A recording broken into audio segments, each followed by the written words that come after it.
जय श्री राम। आज इस कार्यक्रम में अखंड और अखिल के समागम कार्यक्रम में पधारे हमारे सभी महानुभाव सज्जनों और मातृशक्ति, आप सभी को मेरा प्रणाम। जय श्री राम। और मैं इतना ही कहना चाहूँगा,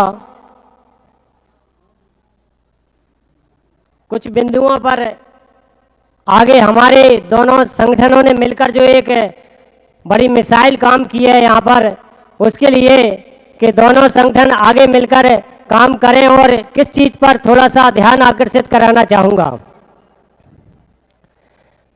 अयोध्या में जो हमारा यज्ञ हुआ था, उसके लिए मैं ध्यान आकर्षित कराना चाहूँगा कि 3 करोड़ रुपए के लगभग की जो राशि है, उसका हम कैसे क्या करेंगे और हमारे समाज हित में उसका उपयोग किस प्रकार होना चाहिए, इस बात का ध्यान रखते हुए हमारे संगठन को विशेष रूप से इस बिंदु को उसमें जोड़ना होगा। और जैसा कि अभी हमारे भाई साहब उज्जैन से बोले थे संजय जी कि उनकी धर्मशाला में सभी लोगों से आग्रह है कि थोड़ा सा भोजन के लिए समय है, आप लोग बैठें, है ना। 15 से 20 मिनट बस रुकना है। इस बीच में 2-3 हमारे साथी आ जाएंगे और उसके बाद हम लोग बहुत प्रेम से भोजन करेंगे और दोबारा फिर हम लोग यहाँ इकट्ठा होंगे। उज्जैन में उनकी धर्मशाला के लिए अगर आर्थिक जरूरत पड़े तो हमारे समाज को प्रदेश से भी हाथ खोलकर उनका थोड़ा बहुत जितना भी सहयोग बन सके करना चाहिए।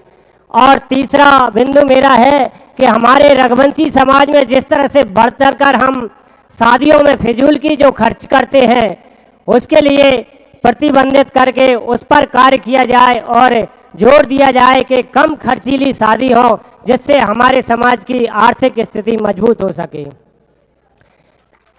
और रघुवंशी समाज में कई समाजों में आप उदाहरण देख रहे होंगे कि मृत्यु भोज पर अधिकतर रोक लगाई जा रही है, पर हमारा समाज कहीं ना कहीं इसमें पीछे होता जा रहा है, नहीं रोक पा रहा है। कई बार हमने प्रयास भी किया, अशोकनगर में हमने मुहिम चलाई जिसमें हम सब लोगों ने भी मृत्यु भोज में खाना बंद कर दिया। हम कम से कम 100 युवा ऐसे हैं जिन्होंने हमने खाना बंद कर दिया, जाते हैं पर खाना नहीं खाते, लेकिन इसके बाद भी उसमें हमें पूरी सफलता नहीं मिल पाई है। इस पर संगठन से आग्रह चाहूँगा कि ध्यान दे करके विशेष ध्यान दें। और शिक्षा और स्वास्थ्य में जो भी हमारे नीचे के स्तर की इकाइयाँ काम करेंगी, उनके लिए भोपाल में साल भर में एक कम से कम इस संगम संगठन के द्वारा ऐसा कार्यक्रम आयोजित किया जाना चाहिए जिससे कि उनको सम्मानित किया जा सके, समाज को आगे बढ़ाने में भूमिका निभा रहे हैं। और पंचायत स्तर पर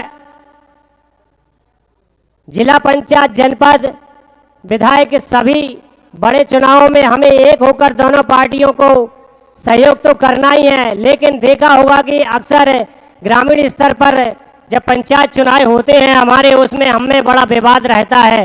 तो कोशिश की जाए कि किसी प्रकार से हमारी एक भूमिका उसमें निभा करके निर्विरोध चुनाव करवाने में हमारी एक भूमिका निभा सके संगठन, ऐसा प्रयास करे।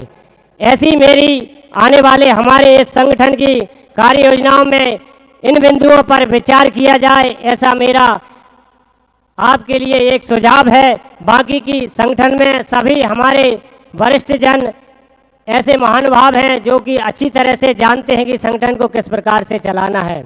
और एक और बिंदु है, लास्ट बिंदु है कि अभी जो जिला स्तर पर छोटी छोटी इकाइयां सक्रिय रूप से काम कर रही हैं, आप उनके लिए क्या करेंगे, उन इकाइयों का क्या करेंगे। जब हमारे ये 2 संगठन थे तब हमें कहीं 2 फाड़ नज़र आते थे, बड़ी मुश्किल से जाके मशक्क़त के बाद हम दोनों ने एक होने का प्रयास किया, उसमें हम एक हुए, सहमति बनी हमारी। और अब जो कुछ छोटी छोटी इकाइयां अभी भी हमारे जिले स्तर पर हैं, तो जो उनको हम इसमें किस प्रकार विलय करें और कैसे उनको साथ लेकर के आगे हम हमारी टीम का हिस्सा बना करके काम करें, इसके लिए भी हम एक कार्य योजना बनाएं और उसको यहाँ पर हम सभी को प्रेरित करें कि बताएं हमको किस तरह से आगे काम करना है। और इन योजनाओं के लिए जोड़ते हुए आप सभी से यही आशा करूंगा कि हम सभी के नीचे स्तर के लोगों की जो इकाइयां काम कर रही हैं उनको भी विशेष ध्यान रख करके इसमें समावेश किया करें, विलय करें, जिससे कि उनका दो फाड़ का रूप आगे हमें ना मिले। और इन्हीं शब्दों के साथ मैं अपनी वाणी को विराम देना चाहता हूँ। आपने इस रघुवंश महासंगम में मुझे बोलने का 2 वक्त का मौका दिया, इसके लिए बहुत बहुत धन्यवाद, आभार। जय हिंद, जय भारत।